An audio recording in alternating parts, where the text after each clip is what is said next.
Welcome back to the channel, everybody. On this beautiful 4th of July, I wanted to come to you today about some experiences of mine when it comes to the Boy Scouts of America.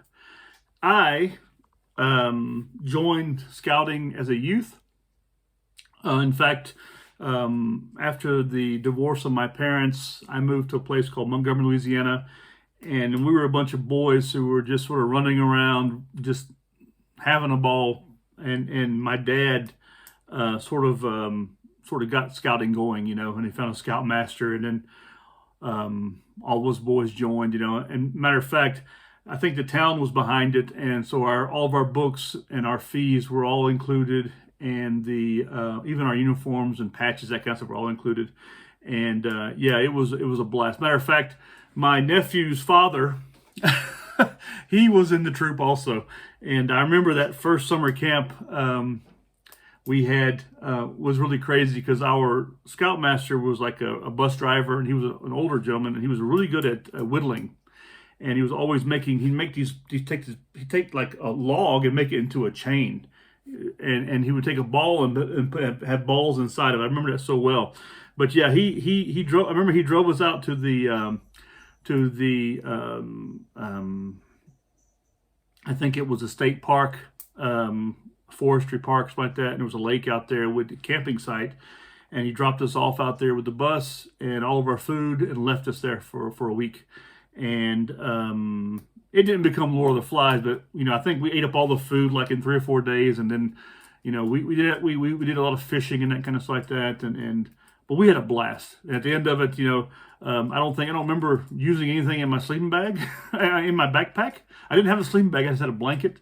But I do remember just being in shorts and barefoot and no shirt for a whole week with all the buddies, and we made fires and ate and just had a blast. It was a really good time. But after that, life moved on, and I joined the Army. And then when I got stationed in Germany, I joined a troop there as an assistant scoutmaster, and did that for a few years. What spare time I had, we were primarily just helping out as assistant scoutmaster. We were quite young ourselves, and but it was a troop actually, which later on, the last Eagle Scout of that troop and we attended a Woods Badge course together, and he was a really nice kid. Still good friend, still friends with him, still know of him. And yeah, before that troop was closed down, because here in Europe it's called the Transatlantic Council, and as the army and the military shrank in Europe, the council also shrank, and so did its funds and stuff. Because for a long time it was using, military facilities, this kind of stuff, had a whole lot of backup for the military. But little did I know that from my council in Louisiana, Takapaw Council in Louisiana, I also met another friend of mine, and who earned his Eagle through a Takapaw. He's now a nurse, and now when my son became of age, I had a friend of mine, an American, that was living here in Switzerland. He and his wife were Americans, and they had a couple boys, and I met him one day, and we became friends, and he convinced me to get involved in scouting again. So I showed up. My son was 10 and a half. So we showed up at a meeting. 10 and a half, actually, was right before he turned 11 years old. We showed up at a meeting, and next thing I know, I'm an assistant scoutmaster and getting involved in scouting again. So a little bit parallel with my son. My son, he spent many years in scouting and went from a troop in the Geneva region to a crew, and then where he earned his Eagle Scout.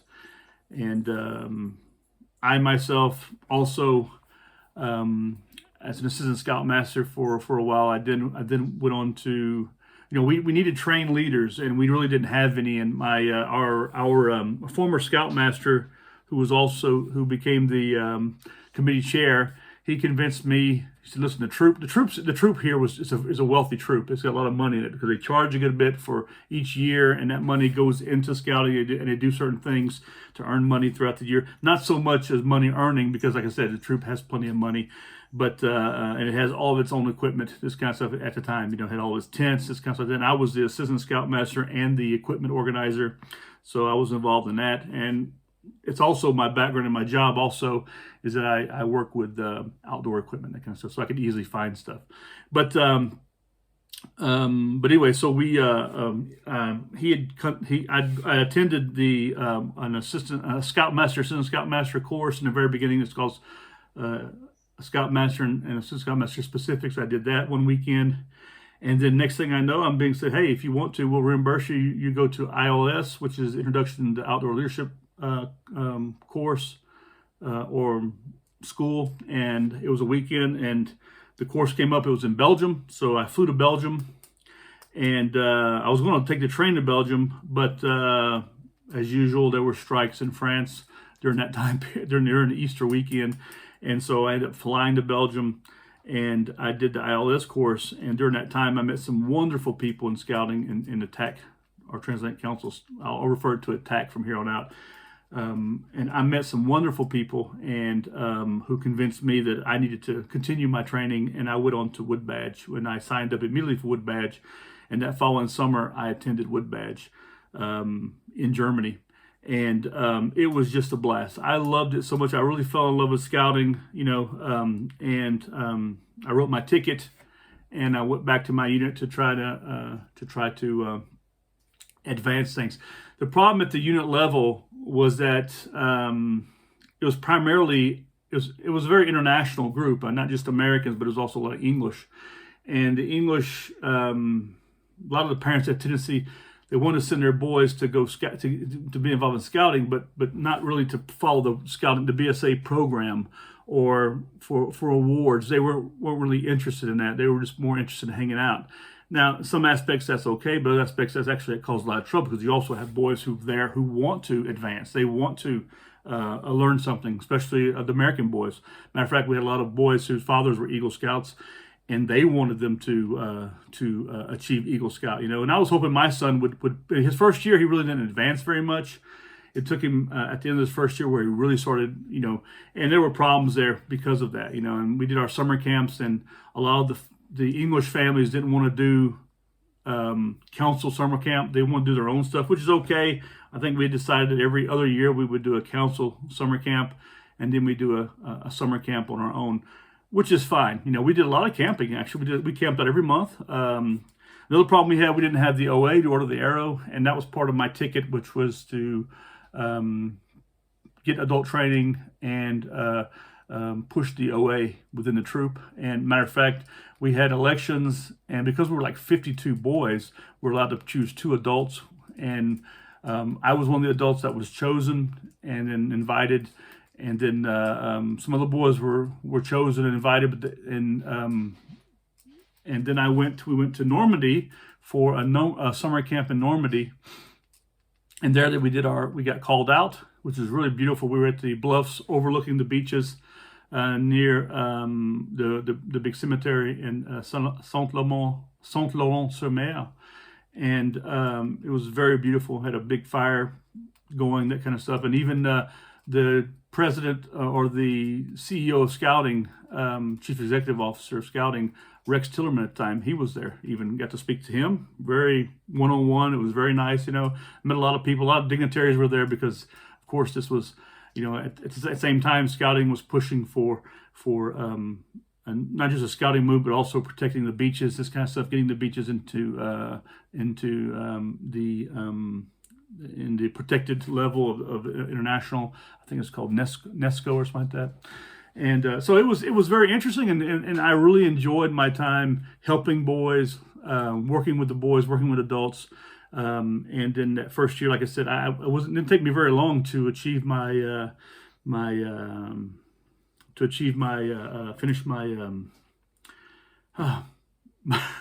my Wood Badge program I worked on, my ticket. And then that following March, when I went to our annual Scouters annual conference, I was awarded my beads and became a Wood Badger. And then at the same time, I was even offered to become a staff wood badge the following course, which I was ecstatic about. I was really looking forward to it. I had a great time. And my son, he actually went to NYLT, which is the National Youth Leadership Training, at the same time. So we were there at the same time, the same week. So it was quite nice. And it was only about maybe an hour from where his grandparents are from. So the family, we could all hang out, get together before and after. So it wasn't too bad. It was a really nice time, and we had a really good time. I mean, I really enjoyed myself on that course, especially after the course. Problems that we were having in scouting, though, was at the unit level. We had a lot of parents who, you always have that problem with getting parents involved. So you have parents who were sort of halfway involved, or their kids are sort of halfway involved, or they have this mentality that, they don't like the Boy Scout of America program, but they want their kids involved. So it's always, there was a huge problem. I was, after being an ASM for a while, I think, I don't know how long it was actually, I was invited to become a Scoutmaster. I accepted it, but like within 6 months, I was asked to step down because I was pushing too hard on the Boy Scouts of America program. And a lot of parents didn't like that. They didn't want to they didn't want to have to follow the program. They wanted their kids involved. They wanted to be involved, but they wanted to control it. And they wanted to control it outside the program. And for me, that just wasn't what it was. And there were these are people with money. So influence-wise, they forced me out. So, and it wasn't a big problem. I stepped in because I was asked to, not because I necessarily wanted it. I did become a unit commissioner. But I actually left the troop after a while, and then, but I continued training. I trained people in ILS, adults. I did that, and because I moved away a distance, I wasn't so much involved in the unit stuff. Now, once we started the crew, I was asked to come back in again, and I was assistant. I was already trained as a crew advisor, so I was the assistant crew advisor, and even my son became the president, actually, of the crew before. And it's sort of weird. The crew was brought about, and, I wanted to see it stay and grow and invite girls in, because I know once you invite the girls in, the boys tend to stick, and they tend to be a part of it. And we have some very good boys, actually. And they all earn Eagle. Every one of those boys earned Eagle who was a member of the crew, But then it sort of petered out, and the crew I don't know if the crew is even away. I'm not really active in scouting anymore. I used to attend everything from the OA. I'm in the Brotherhood in the OA. I'm not just an ordeal. I'm also Brotherhood OA, and I still have loads of friends who probably gonna watch this video. And but yeah, I mean, there was a lot of mixed things going on because dealing with the troop, but also dealing with a lot of personal things. It was a tough time for me during those years. But I still love scouting, and I was invited several times to staff more courses for Wood Badge. And at first I had agreed to one, but then things got really hectic and crazy for me, and I wasn't able to do it because of some personal things.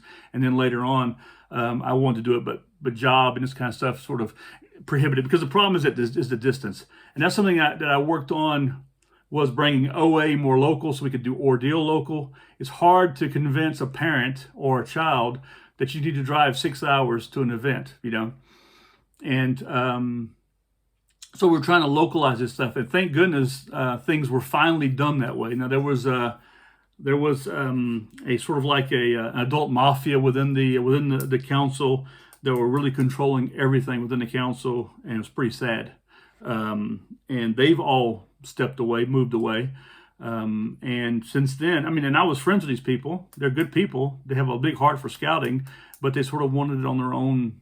They had so much experience with it too, but they sort of wanted it on their own level, and they ran it like a mafia. It was a little bit scary to see it, because I mean, you got to wonder, it's supposed to be a boy-led thing, and you have a council that's got adults running the show, and making choices by wanting to centralize the entire program so they can keep their thumb on it. Now, thank goodness that's not so much, and I think there's some good people now running things now within the council, and I think things are going in a more positive way. The council's grown now. It includes not just here in Europe, but also the Middle East, Eastern Europe, North Africa also. And I think it's grown a lot, and I think it's some good things going on within the council. Of course, the council still needs financial assistance, it still needs money, it still needs finances. The thing is that there are lots of well-to-do, wealthy people on the outskirts of the council. That means people who are working in international organizations, this kind of stuff, that or on the embassy levels. They have money, but the problem is that the military, since Obama came around, and I don't mean to point fingers at him, but his administration was so anti-scouting. I mean, that's what we lost. The scouting movement lost the ability to use certain military installations for scouting. But now what it's done is actually caused individual people who are very much who are former Eagle Scouts and very much involved in scouting now to develop scouting outside of of that realm now. So we have the Betkel Scout Ranch now, which is, I mean, fantastic, and so I have nothing to say but good things about scouting. I know a lot of people who are very anti-scouting because of a lot of things that have happened with the movement has made some serious changes. I think in a good way. I mean, a lot of people, they harbor these insecurities about scouting, and I know I'm going to catch some crap about this, but the whole anti-gay thing, or the girls now being part of youth scouting now and I think all this is good stuff. Look, everybody has a right to learn, and everybody has a right to this kind of stuff. And when it comes to like the whole gay thing, I never walked into the troop as a heterosexual male. I walked in the troop as a scout leader. Okay, I didn't go in there even talking about sex. That's just something we didn't even discuss, and it's not for that place. That's what your parents that's what your parents are for, to discuss that, or other people, family, not scout leaders, So I don't think that's a place to have this discussion. If your scout leader is gay or straight, that is not the place to be pushing those issues. Okay, like I said, the idea is to train future leaders, and whether they're boy or girl, gay or straight, black or white, whatever, that doesn't matter. The idea though is for the movement to teach our future leaders. And right now, look at the situation in America. Who's running America right now? These are people who are leaderless. There are people there's somebody above the faction, who above the fray. It's very ugly. But from both sides. From both sides, it's ugly, because you have both sides who are trying to be the leader, and no one's showing any leadership, and that's what's sad. But anyway, scouting should not be political. It should not be. It should be above all this. And something else it should be about the youth, not about the adults. It takes adults to help bring things about, but in the end of the day, it's about the youth learning leadership and doing it in the outdoor manner. Okay, it's not about adults pushing their agendas at all. Okay. It's a very good program. It's a program that's been around for more than 100 years. It's worked miracles. It's done great things. I'm so happy that finally they've allowed girls in scouting, and that they overlook this whole concept of sexual identity. Like I said, there's no place for that there. And girls and boys, I'm looking forward to the future when girls and boys are working together in the same troops even. I know right now it's still girl-ran troops, girl-only troops, and boy-only troops. And some organizations, some charter organizations are going to stay with that. And that's fine. If you want to have two parallel organizations, that's great too. That's great too. That's fine. But, it's obvious that the Girl Scouts of America wasn't working. They had no outdoor program that was good, that would really, at least not one that was good enough. Here in the Geneva area, there was a Girl Scout program, but it was ran with an iron fist by one woman, and I couldn't even get my daughter into the Girl Scouts because there was no more place. I mean, I've never heard this before in my life. We're not going to close the door because we've limited on how many people we can take. And that was the mentality here in the Geneva area by this lady whom I never met, never spoke with, or anything. I was just told in an email, we have no place for your daughter. So if there would have been if the girls would have been allowed in Boy Scouting at that moment, I would have gotten her in Boy Scouting, and she would have gone on all the trim trips that her brother went on and I went on, and just got to see a lot more things and do a lot more things. And she is she is actually quite good in the outdoors. I always, I had a fireplace in the house, and when I taught them how to build a fire, I taught both of them how to build a fire, not just one of them. And there's only 18 months difference between the both of them, so they both learn parallel, and she's very good at all this stuff also. But getting back to my point, the Boy Scouts of America, I'm a big supporter of it, and I've met some fantastic people in scouting, and I still have contact with a lot of the boys that I help mentor and coach in scouting. Okay, and to see what they're doing now, it's just fantastic. They're all going above and beyond, and it makes you proud. It makes you very proud. And also seeing it develop my own son, it's a great thing, yeah, I just wanted to give you a little bit of a taste of this, just give you a little bit of the story, a backstory about my life. Like I said, I did serve in the Army for 10 years. I did some great things there. I loved it. I would have stayed in it if it wasn't for just moving to Europe. And then when I got here, my time in scouting, fantastic time. And I've done probably over 15 years total in scouting between youth and adult. And I've loved every minute of it, and like I said, there's some great people in it who are trying to do some great things. And I just hope to see that it continues, and that those who are naysayers, who wants to blame Boy Scouts of America over some bad things that have happened, and a lot of bad things have happened, okay? But those are individuals who've done that. It's not the scouting movement. Matter of fact, the scouting movement is a movement that is very much aware of what's going on. It works hard to not only just get past it, to learn from it, but to make better and to keep it from happening. I mean, what you don't realize is every year, every 2 years, we have to do something called YPT, Youth Protective Training. And it's not just protecting the youth, it's also protecting ourselves. And we have to go online. It's about a 45-minute to an hour class.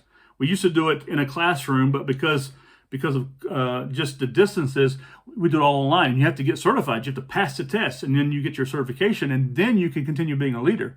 Okay, it's very much important to continue doing that.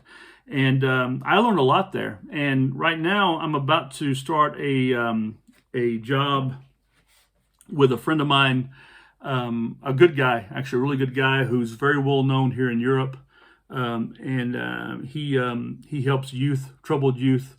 And he does it through one-on-one hiking and camping, and he does it for between 10 days and 20 days, and helping them and taking away all technology from them, and helping them to basically reboot their lives a little bit, and to see things a little bit differently. And so far, now I haven't started this yet. I start this in a few weeks, but I've had to have a background check, just like I would like anything else. I do have the scouting behind me and the military experience. The scouting experience is probably going to help me even the most, I would think, because I have to go hiking for 10 days, me and this young man, but who's a teenager. But it's a little bit scary on some aspects, because there's always that fear of someone getting angry, saying a bunch of stuff that's not true, or blaming you for something, and that I want to avoid, completely. I want to, but the goal of this is to help this young man to grow a little bit, to go back inside himself, no technology,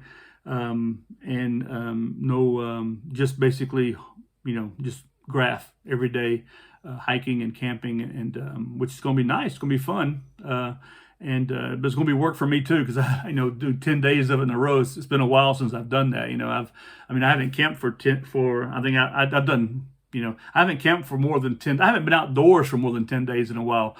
But usually it's like 5, 6, 7 days at a time, But with my family, but with your family is different when you're out there by yourself hiking every day. It's a completely different ballgame, but I'm looking forward to it. I'm looking forward to trying to work with this friend of mine, and also to help youth.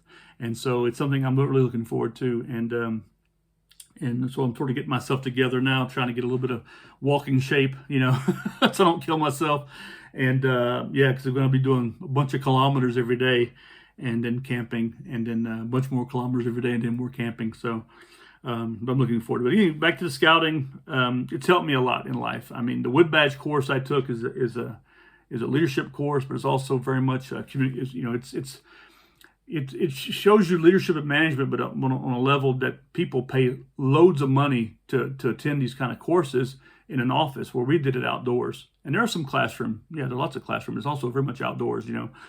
And the advantage of it is that you know you all have a set goal and you're working together. It's about team building, and this is also part of what I'm doing: team building, communication, dealing with you know, how to manage a bad situation, or you know, conflict management. That's it. And you know, of course, leadership and coaching and other skills, and then teaching. You know, you're also teaching. You're enabling people. You know, you're explaining, you're guiding, you're using the EDGE method, we call it in scouting. You explain, you demonstrate, you guide, and then you enable that person to be able to continue on and teaching the same subject or the same thing, you know, to someone else. But this is all part of it. And I'm using these skills. I've been using these skills for years in sales, and I've been using these skills with scouting, and also just dealing with other people, you know. So anyway, a little bit of touch on scouting. I know a lot of people are very much anti-scouting because all they've heard is the bad stuff. And I say, listen, get out, you know, before you judge a whole program, get out there and try it out yourself, see how it works out for yourself. And of course, that first year, your son's maybe not going to like it, you know, maybe he'll love it, but maybe he's not. Mine didn't like it at all. But the second year, matter of fact, he'd already signed up. We'd already paid for it. He was into the first month. He goes, I don't want to stop. I said, no, we've already paid for a whole year. We're not going to quit now. If you want to stop, you stop at the end of the year. And after that, he didn't stop. He kept at it, you know.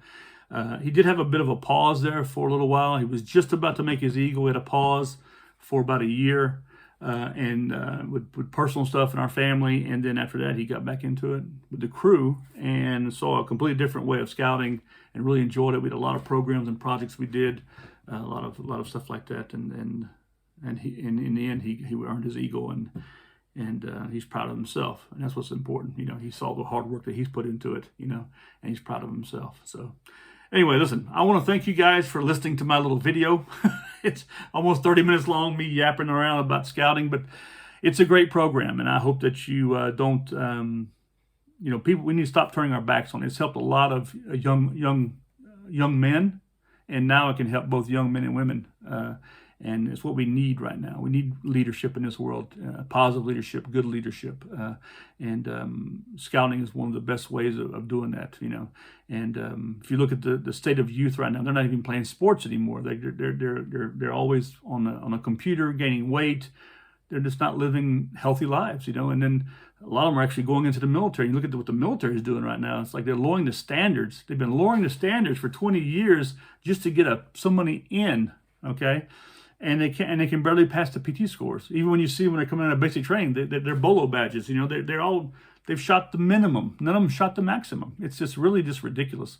A lot of stuff I've seen when it comes to that. And it's sad because when I came in '86, or when I went in '86, it was hard to get in. I mean, they look for any reason not to allow you in, and to get in was already a miracle. And then boot camp basic training wasn't that easy either. It wasn't the most difficult thing in the world, but it damn sure wasn't the easiest thing. So we definitely need scouting. We need scouting. We need sporting programs. Sports also is a great way to teach leadership also. And so we need this stuff. And so as parents, we need to be doing more to try to help these programs to grow and get our kids involved in them. And you get involved in them yourself. I mean, I have lots of friends of mine I serve in the Army. They're all involved in scouting. Their kids are all in scouting, and they're still serving. They're still serving the community. They're still serving people, and it's hard once you served in the military to stop serving. It's a great thing that, especially if you are someone who gave service in the military and you came out of the same area that I came out of, you want to continue that service. And so, anyway, I'm not going to name any names, but there's a lot. You all know who you are, okay? And I want to thank you for your service and continued service. And please look into scouting. It needs your help. and it needs your help by volunteering as an adult. It needs your help by getting your kids involved. Anyway, thanks again. I hope you all have a happy 4th of July. And don't forget what I've said. And please subscribe, leave your comments, a thumbs up, and support the channel. I really appreciate it. Thank you, and goodbye. Bye.